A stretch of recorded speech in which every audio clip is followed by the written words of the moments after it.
very much. And I think we're going to switch over to Margaret Tompkins now for FeLV adoptions, do's and don'ts, how to get it done. Margaret Tompkins is president of the Tompkins Foundation for Feline Leukemia Advocacy and has been networking and advocating for feline leukemia positive cats since 2011. She firmly believes that no cat should die just because it has a virus. It's her pleasure as a donor, networker, and educator to support individuals and organizations who are leaders in the health and welfare of feline leukemia positive cats. And we're going to swing it over to Margaret. Awesome. Thank you so much, Stacy. I just have loved every minute of this conference so far. All these people talking about FeLV adoptions, it's like music to my ears. I'll probably play this over and over again just so I can enjoy it. So it is really a pleasure to be here. For the last probably 10 years or so, I've been trying to help people, mostly on Facebook, with their FeLVs, and it has been such a rewarding experience. I didn't get into the animal welfare business or FeLV cats until I retired. That was in 2011. And I'm one of these admitted workaholics. I was a civilian with the Marine Corps, designing really large Oracle databases and software applications. So like I said, worked many hours. I had no hobbies, and I hadn't taken a vacation in 2.5 years. So the first thing I did when I retired was to go visit my good friends in Indiana, and that's where I met these guys. These are the bee kitties. My good friend Jane was fostering a litter of 5 kittens, and these were the sickest kittens I'd ever seen. They had every infection and parasite, I think, in the books. And Jane would be dispensing medications and taking samples, and I just got to love on them and play with them. Bo there would crawl up on my shoulder and take a nap.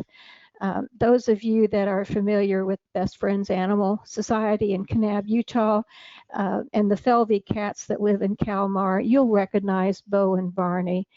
They became somewhat legends of Kalmar there.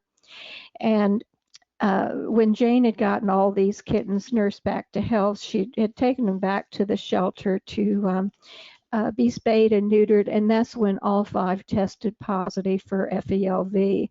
So that's when Jane encountered that first question, like, what do we do now?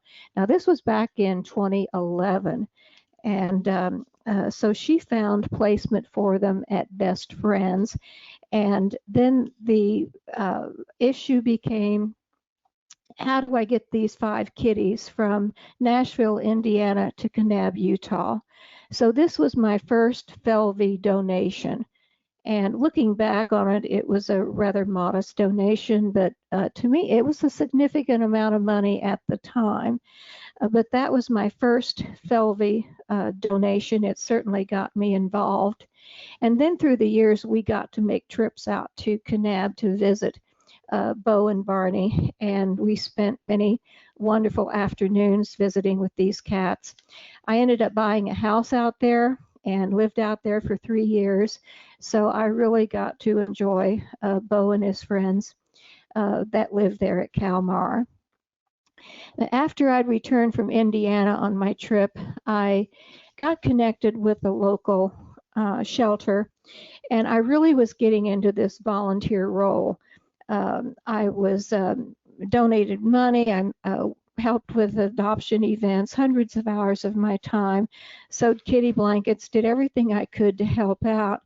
And then I had learned that a litter of 5 kittens had been euthanized because they tested positive for FeLV. And I saw there were 2 cats in kennels there, and they had bright red letters. These were 4-inch tall letters in bright red magic marker, FeLV positive. It's one of those, Monica would describe this as a stop sign. And not only were the letters big and bold, they were circled and underlined twice. And I knew this meant that these kitties had tested positive for FeLV, and they were awaiting IFA results. And I decided right then I wanted to save these 2 cats. So I step up, I said, I want these 2 cats. They're mine. And there were 6 witnesses there, including a vice president of the organization. And I was one of these very committed volunteers, spending a lot of time there. And they euthanized them anyway, which just crushed me. These were 2 healthy young cats. And to this day, I regret that I didn't do more to save their lives. I wish I love Danielle's story of Sid, the Felvie. I wish I could have had a Sid outcome for Waylon and Emma, but I didn't. They were euthanized. So after that, it's like not only am I involved, I'm angry. So this is all led up, and this is all in a fairly, short amount of time, within a year or 2, certainly, that I was making this commitment on helping Felvie cats. So once I sort of decompressed after we lost Waylon and Emma, I'm trying to figure out what to do. How do I direct this anger that I had to something kind of inspirational? And I decided I was really going to do something to try to help these cats.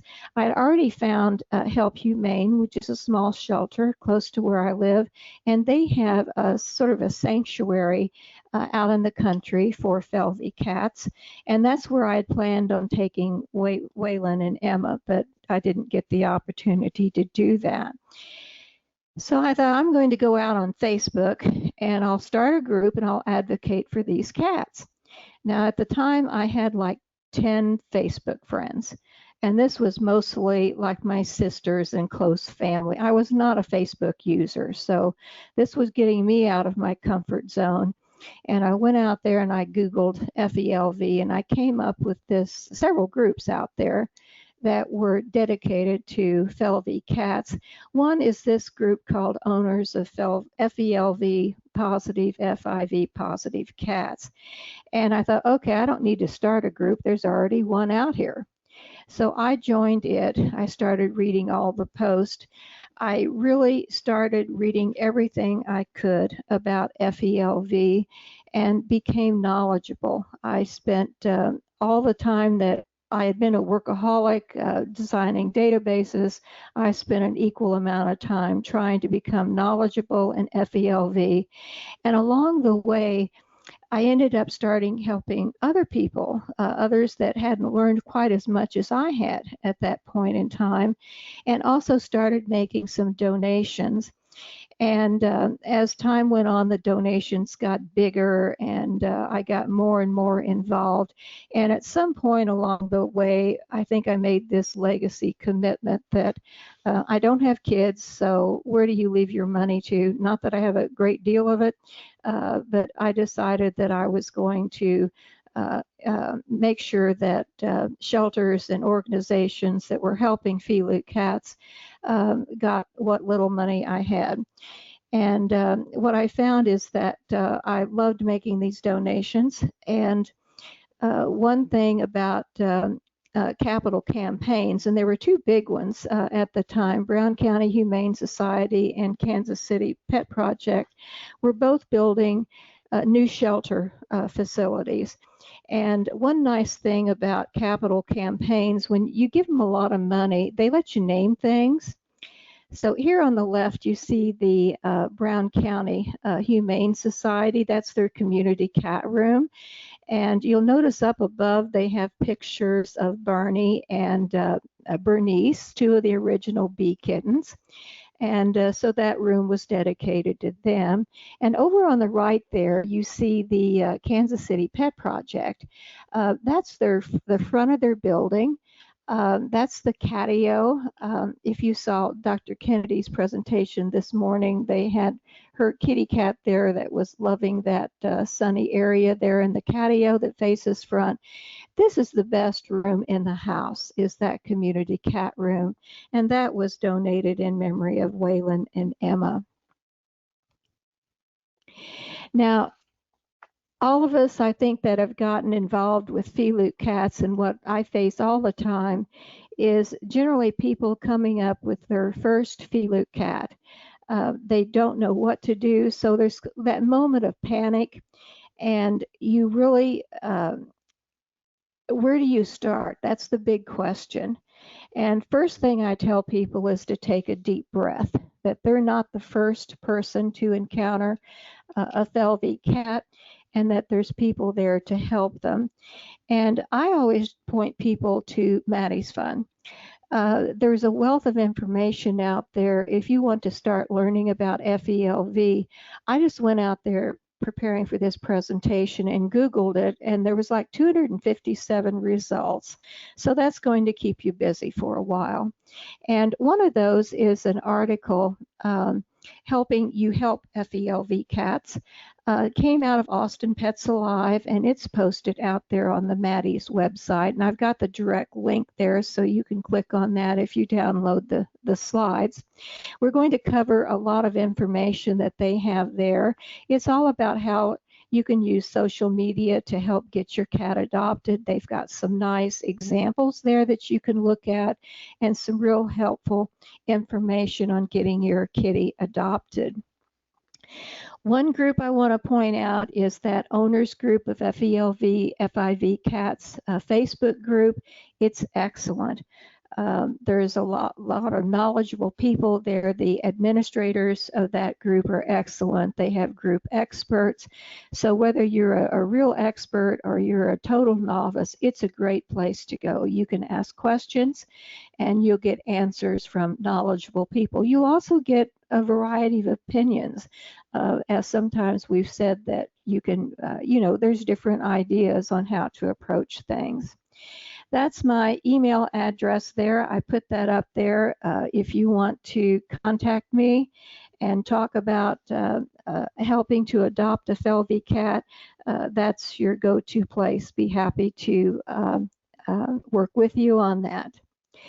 Now, when you're thinking of adopting your FeLV, and especially in using social media, this may get you out of your comfort zone a lot, but you've got to think about marketing your FeLV the same way you would be marketing a car. You've got to, I think earlier we did a poll that said 56% adopt out FeLV cats, and that meant that 44% either haven't done it or were doing something else.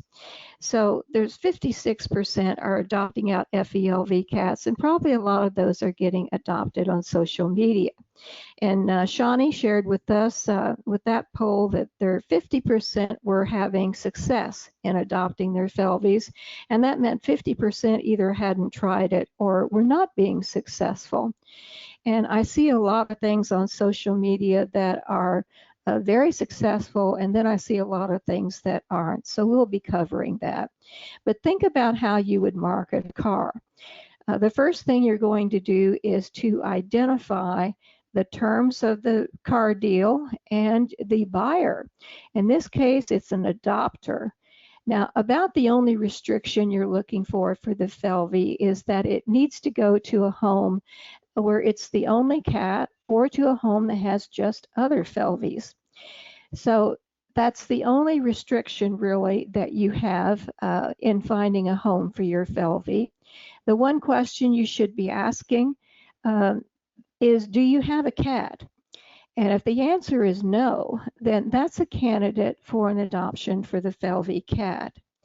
And when you think about people, think old and think young.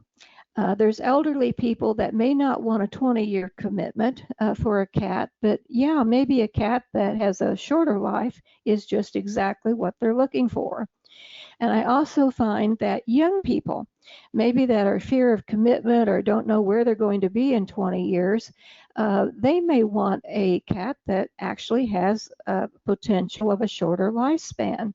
So think old and think young. And definitely, when you consider marketing your FeLV, think about marketing a car that really puts it into perspective of what you want to do. Now, when it comes to the photograph, you're going to come up with a photograph and a message. Now, on social media, you have 3 seconds to capture an audience that will read your message. that 3 seconds is the attention getter, and that's the photograph. That's why you want a really good photograph, and not just one. You want to get 6 to 8 really good photographs. More is better. And a video. When you're thinking of video, we're thinking 10 seconds on TikTok. So you want a video, and then you want a bunch of really good photographs. Now, if you're not a photographer, go out and find someone who is. Have them take pictures of the cat. And you're looking for really some sort of specific things that I've mentioned here. You want to show this cat doing something cute or clever, or at least being relaxed, maybe playing with a toy. You definitely want to get, these are the glamour shots that you're going after. Now, once you've captured their attention, remember you've got 3 seconds, and the photograph's going to do that. Now comes the message. Now, the message, you have 5 seconds for someone to decide if they're going to read your entire post or not. So that's why you need to make this 5 seconds count. Now, that is like 1 sentence or maybe 2 short ones, so it's not much. And this is the biggest, by far, mistake that I see on social media. Some posts have like a really nice photograph, but then their message is just pathetic. So don't be in the pathetic group. One just very recently started out like, I've been trying to get this cat adopted for over a year, and nobody wants this cat because it has FeLV, which is a really bad disease, but the cat is cute. And it's like, okay, that's beyond your 5 seconds. That doesn't help the cat at all. And I'm thinking, well, there's a reason your cat hasn't been adopted in a year. And maybe it's the message that you're sending the wrong message there. So I can't emphasize this enough, that you really want to make every use you can of a good message. And think back to selling the car. How's this for a message? I've got this old car and I need to get rid of. It's got 325,000 miles on it and it uses more oil than gas. Well, that's the 5 seconds. I don't think anyone's going to be looking further for that car. But what if your car says that you have a classic ride for sale? It's vintage, it's rare, and the picture that you have shows a freshly washed and waxed car. Now that's marketing.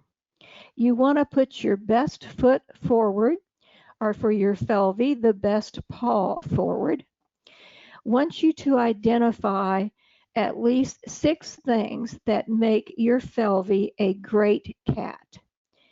You will use at least 4 of those in your message, and you can use them all if you would like, but sit down, write it down. You want 6 things that really will help a person want to adopt your cat. Is it playful? Loves to cuddle? Makes biscuits on my pillow? Plays with my hair? It purrs in my ear? Loves her toys? Loves to relax in the sun? Working on walking on a leash? She's great with the dog, likes watching birds. Whatever it is that makes this cat lovable and unique, write it down. And you want at least 4 to 6 of those. And you're going to use those in your message. And that's how you want to start your message. You want to list these personality things that just make your cat so wonderful that people will want to read thoroughly, and they can hardly wait to meet your cat. Be sure to include your city and state. Now, your contact information, you want to be a little bit careful about this. You may not want to put your phone number out there. I don't on any of these posts, but you should put a way to contact you. An email address is good, and if you want to keep your email address private, I understand that. Go out to Yahoo or Gmail and get an email address, fluffywantshome.yahoo.com. Whatever it is, get an email address. And when you're going to ask your friends and family to help share your message to the world, you all can use this same email address. And someone's going to be monitoring that email address where the information perhaps comes back from potential adopters asking questions and maybe getting your cat adopted. So remember, you're putting together a package. And this package consists of a photograph, just one photograph or video, and the message. Now, the message can stay the same for everything, but you have 8 photographs, maybe more, and you're going to rotate those photographs when you send out this message. So you have one photograph and you have your message and you send it out to the world. And then you put the second photograph and a same message and send that out to the world. You do this on a routine basis, and when you run out of photographs, you just start rotating them again. Now, if you're in a shelter or have a physical facility, you want to make sure that your FeLV cat gets the prime location in the shelter.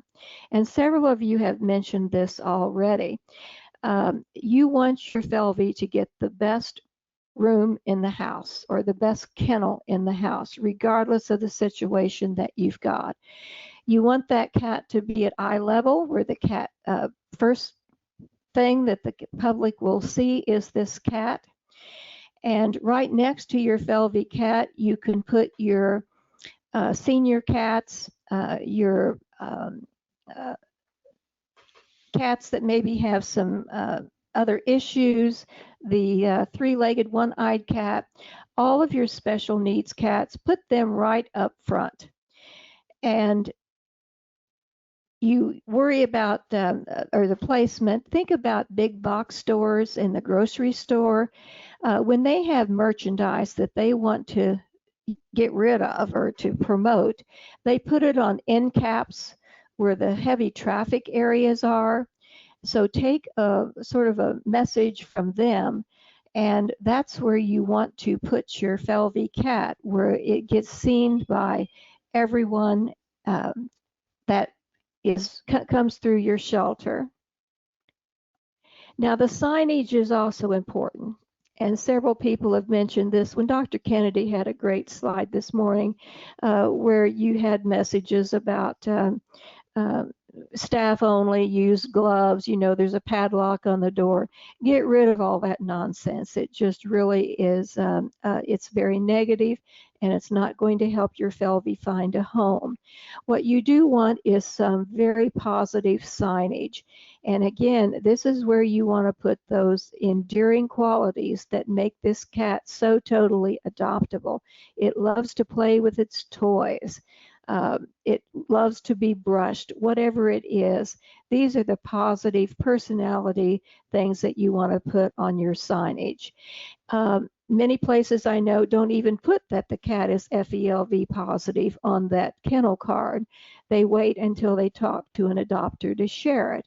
And I don't mind that it's there, but it certainly doesn't need to be the first thing that it sees. The person is going to connect with your cat because of how wonderful that cat is, not due to its medical status. Now, I know that it's kitten season and you've got lots of fluffy, cute little kittens. You still have to find a place for them, but put them in the back room. Give your FeLV kitty the best location that you have to offer. And if it comes to I think about one time I was at a shelter and I actually saw a person in a hazmat suit feeding an FIV positive cat.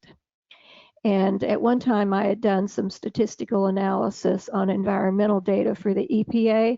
So I had some good friends who would go out and collect dioxin samples, and they wore hazmat suits and this sort of thing.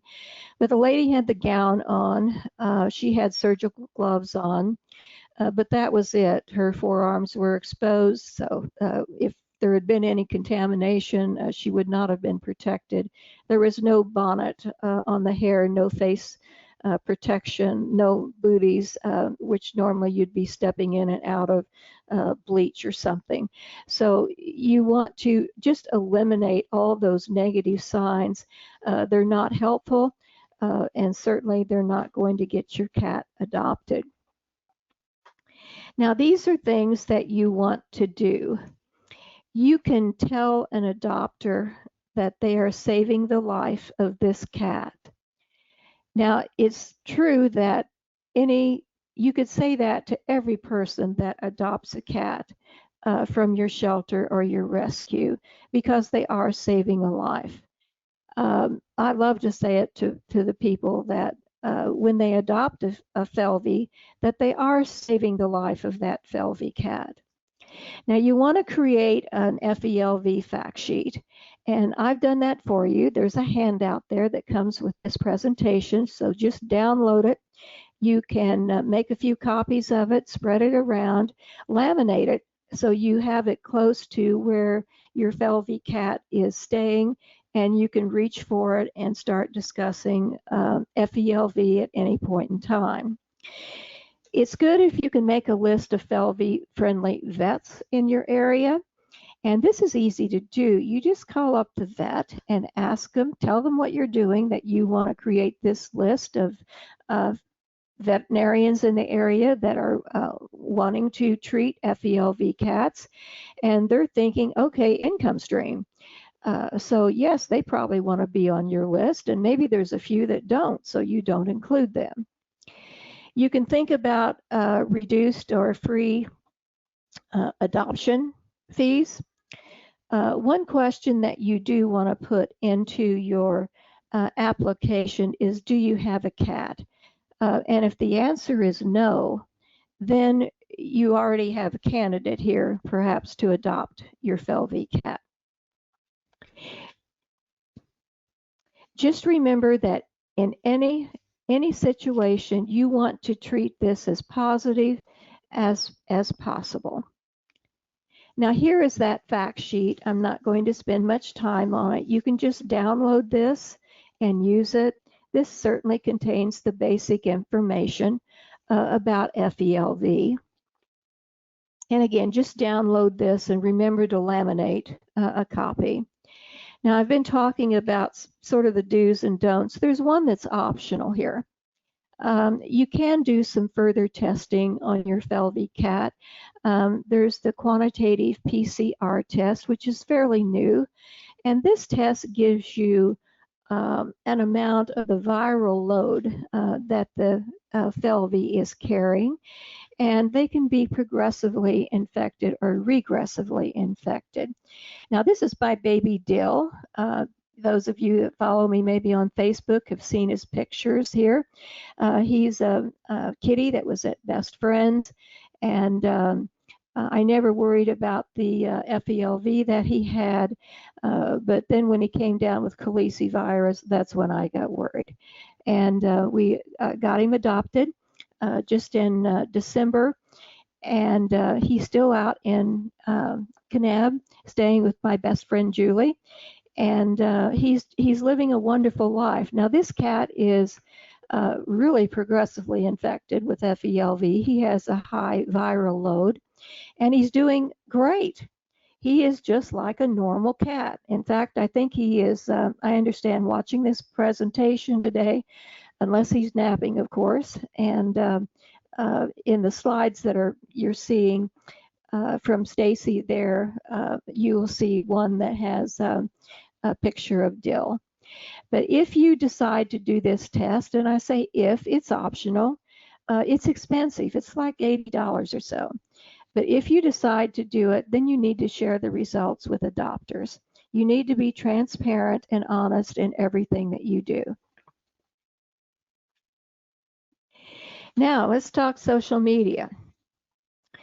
Remember, I said that you've got a short amount of time in your post to connect with a potential adopter. You get 3 seconds with that photograph. And if you've got a good photograph, the person is going to go on to read your message. And now you've got 5 seconds. 5 seconds in your words, in your message, to communicate how wonderful this cat is before someone decides to move on to the next post or to continue reading yours. Now, you're going to post it on every social media that you are on. The big ones are Twitter, Facebook, Instagram, and TikTok. But regardless of which ones you're on, you're going to want to post there. If you are not familiar with some of these social media, find your younger people, family, nieces, nephews, grandkids. Get your friends and family to help you. I hang out mostly on Facebook. I don't do Instagram or Twitter, so I can't post there, but others can.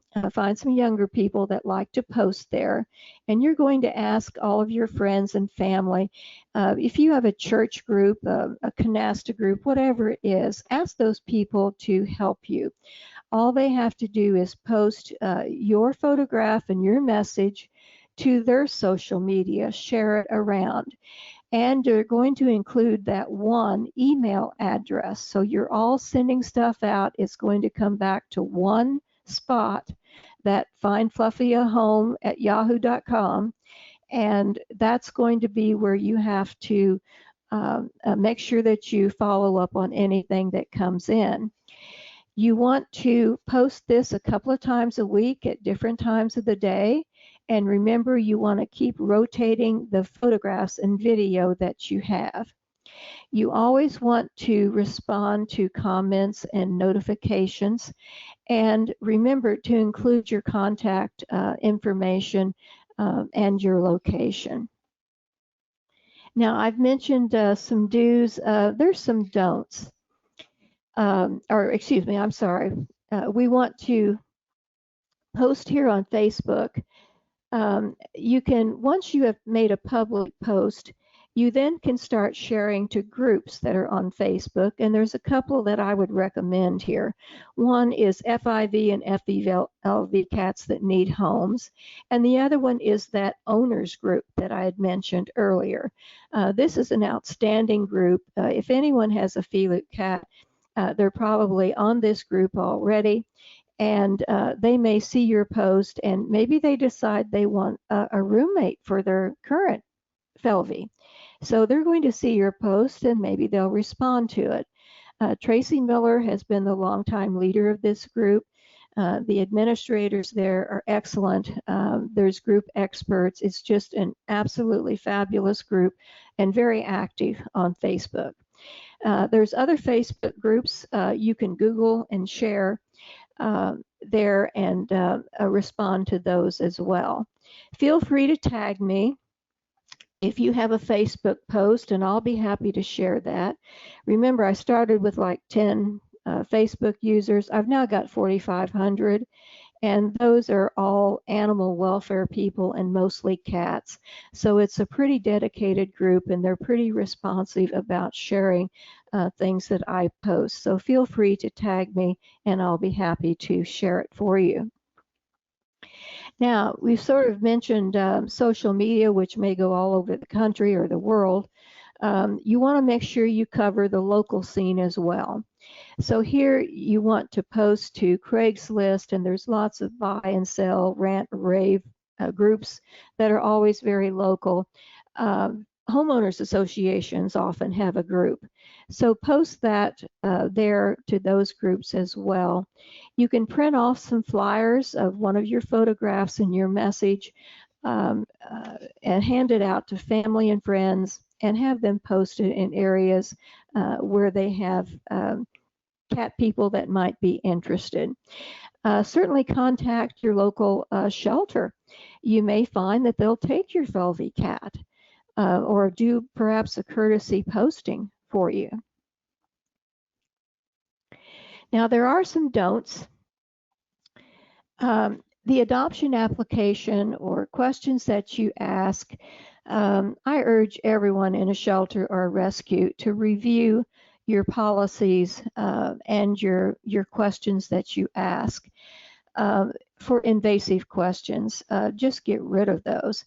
If you're asking for more information that I share on my income tax return with the IRS, then that's invasive. And think of if your hairdresser was asking you these questions. Would any of them offend you or seem out of line? If so, those are ones you want to get rid of them. Any barrier between your FeLV and an adopter, you want to get rid of. You want to streamline things as much as possible. I don't know about many people doing home visits anymore. I find this most often in rescues, that they want to do home visits, sometimes multiple home visits. And the problem here is that you may find the perfect home for your FeLV cat, but meanwhile, there's been 30 other cats that you couldn't help because you were doing home visits and trying to find the perfect match. Check on your fees. You may want to waive some. Whatever you do, don't make me feel sorry for you or your FeLV. That's not going to help your kitty at all. I'm a firm believer in open adoptions. If someone approaches you about adopting Fluffy, your FeLV cat, they're interested in adopting that cat. So do everything you can to kind of streamline it. The only exception I would offer is adopting out a black cat around Halloween. But that's the only exception. You really want to be as flexible as you possibly can. We all agree that FeLVs deserve adoption. One of the biggest things I share around is the American Association of Feline Practitioners. Their 2020 guidelines for cats with retroviruses, they recommend adoption for FeLV cats. And Dr. Levy, a couple of years ago, she's done a number of presentations on this, and some are there on the Maddie's Fund site. I send that out probably 3 or 4 times a day to people. I really try to share that around because it's a wonderful presentation to begin with, and then there are links also to the actual 26-page paper that came out on it, and then behind that there's further links to research. I find that this is one that often I can share with veterinarians because they can click on the links and they can do the research themselves and become really fairly up to date in a short amount of time. People want these FeLVs. You heard Monica earlier talking about how people want these. Austin Pets Alive has done some wonderful studies that have these huge satisfaction rates with adopters. They're looking for these cats, so they want your FeLV. You just have to connect with the one that wants yours. One of my favorites, Dr. Kennedy, she says the FeLVs fly out the door. And I often ask her if she's got any FeLVs around. And she said, well, we had a couple here last week, but they got adopted. So they don't last long. There are people that are looking for these cats and they want them. Your job is to connect your FeLV cat with an adopter who really wants one. Now, I urge you to get connected. There's a group you may not be familiar with, Focus on Felines. It comes out of the Haas Initiative and Maddie's Fund. It's a once a month get together. I believe it's on Wednesdays, first Wednesday of each month at 3 o'clock Central Time. And they talk cats. They have different presentations. It's free. You're welcome to join and participate in the conversations. It's an excellent learning opportunity. And I'm a firm believer in virtual learning. I think the pandemic has really taught us that we can learn a lot from each other. And the fact that you're here listening to this presentation on this conference day, you're in the right place. And I commend Community Cats Podcast and Stacy for putting these programs together. I urge you to spend some time because you are revolutionizing animal welfare. And that's the biggest change that I have seen in the 10+ years I've been helping to get these cats adopted. This peer-to-peer networking, everyone is sharing and trying to help each other. So that's what you want to do. And a challenge I have for you is in 2022, spend 22 minutes a day trying to improve your skills in networking, learning, and communicating with others. And I will leave you there with my email address. Feel free to contact me about a FeLV cat. If you want me to help write your message, which is the most difficult part and what I see as the most poorly done on Facebook, and you don't want to write a poor one, you want to write a great one, because that's going to get your FeLV adopted. Excellent. Great presentation. Early on, you said to ask if the adopter has another cat, and if it is not an FeLV cat, then they shouldn't be allowed to adopt. Why? I thought they wouldn't be very contagious. No, if you can ask if they have another cat, and really we like FeLV cats to go to a home where they're the only cat, or where there's only other FeLV cats. Now that's the safe 100% non-transmissible virus situation. But more and more we are finding that there are mixed households.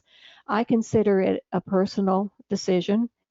When people are asking me about it, whether they can bring a FeLV into a house with non-FeLVs, I point out the risk involved. And as Dr. Kennedy said earlier this morning, it is really tough for an adult cat to get FeLV from another cat. The biggest sources of infection, just in general, for FeLV are from queen to kitten, and then through deep bite wounds, and we're thinking saliva to blood transfer. So we're talking about two males fighting or during mating. That's the most common spread of FeLV. Now, once cats are spayed and neutered, the risk of transferring the virus is very, very low, but it's not zero. And if you get your negatives vaccinated, the vaccine is very good, but it's not 100%. So you further reduce the risk of the virus spreading, but it still is not zero. No vaccine is 100%. So even though the risk is very low, there is still a risk there. And I call it a personal decision. I deal with numbers and mathematics and statistics, and that's where I would make my decision, but I'll leave it up to anyone else. We're seeing more and more of that, and I don't stigmatize anybody if they want a mixed household. I don't. It's up to them. Personal decision. Excellent. Well, you answered the second question. I didn't even have to ask it, so you just took care of it there. It was about the vaccine, so that's covered. Excellent. Well, Margaret, fantastic presentation. Great comments out there. People were very, very grateful for it. Tracy did a shout out thanking you for referencing her Facebook group. So Tracy Miller is out there in the audience. Absolutely. Everybody join that owners group. Tracy is the best. And she's been doing this for many more years than I have. So. All right.